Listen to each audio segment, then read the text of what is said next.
எந்த வகையிலையும் நமக்கு கஷ்டம் வரும்போதெல்லாம் நான் இறைவன் பணிஞ்சிடலாம், என்னுடைய பாவத்தை மன்னிச்சிடு, என் பாவத்தை மீட்டு கொடுத்துரு. இது பிரார்த்தனை.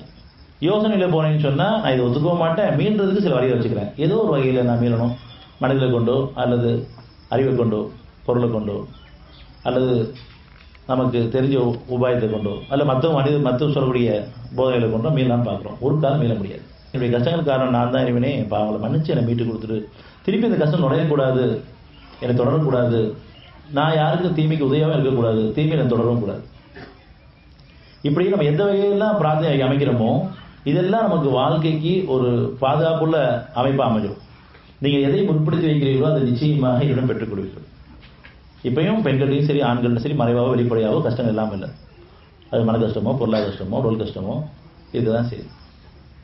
அதில் சமுதாய சூழல்களில் நம்ம மாறி போயிருக்குது.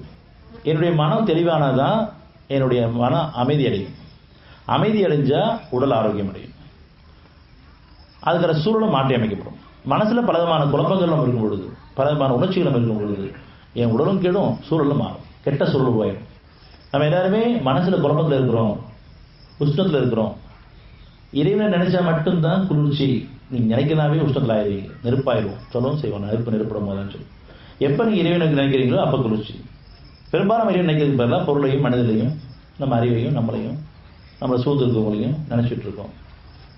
இறைவன் சொல்றது நீ இறைவன் நினைச்சா மட்டும்தான் அமைதி, அவன் நினைவுகளில் வாழணும், அவனுக்கு பொருத்தமாக வாழணும், அவனோட இருக்கணும். இதெல்லாம் நம்ம பிரார்த்தனை அமைக்கணும்.